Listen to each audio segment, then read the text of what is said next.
What's going on, Buff Army? Do you find that your arms are disproportionate to your torso? If the answer is yes, you're either torso dominant or limb dominant.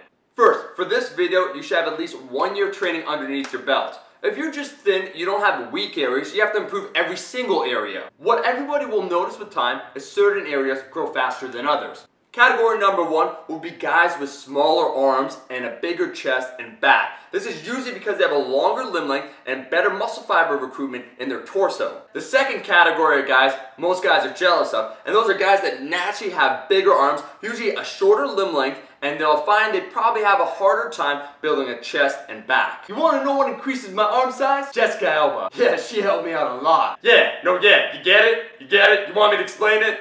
I find myself personally in the torso dominant category. My chest and back will grow a lot faster than my arms. You can be a subcategory of both, meaning you get big biceps, a small back, and yet a small chest and bigger triceps. It honestly depends on your genetics and your training history.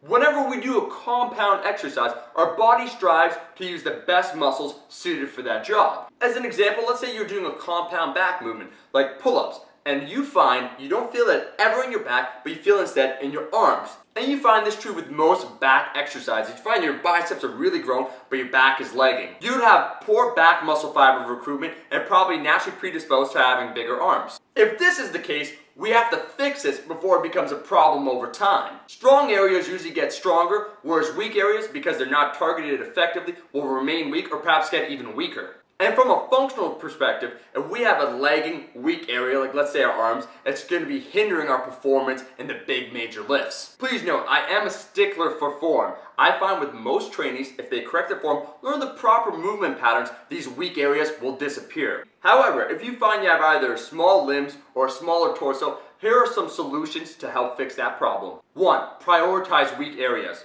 You should look at your training history and try and discern any patterns. See maybe if you're neglecting your arms in the first place, which is why they're not growing. In addition to that, you should switch your movement patterns to favor those weak areas so they get a lot of stimulation.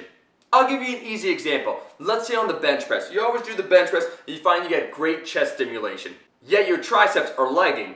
What you should do is switch to a close grip bench press, so when you do the bench press, you feel a lot more in the tricep. You can do this with all major compound movements to ensure that you're adequately stimulating that muscle. Point number 2, increase the total volume of training for that weak area. For instance, if you find that your chest will just not grow, you should incorporate more isolation movements for your chest at the end of the workout. Yeah, I know what you mean, Chef Buff. Ever since I started doing pull-ups, I can feel my chest just expanding and growing. It's pretty much now my favorite chest exercise. Remember, only a muscle that's activated and stimulated will actually grow. So on that chest day, do your bench press, do your dips, do all the big major movements, and do those isolation exercises such as the chest fly at the end of the workout, really focusing on trying to build that mind-muscle connection, squeezing and contracting that muscle. Which leads me to my last point. 3, you have to activate that muscle in the first place.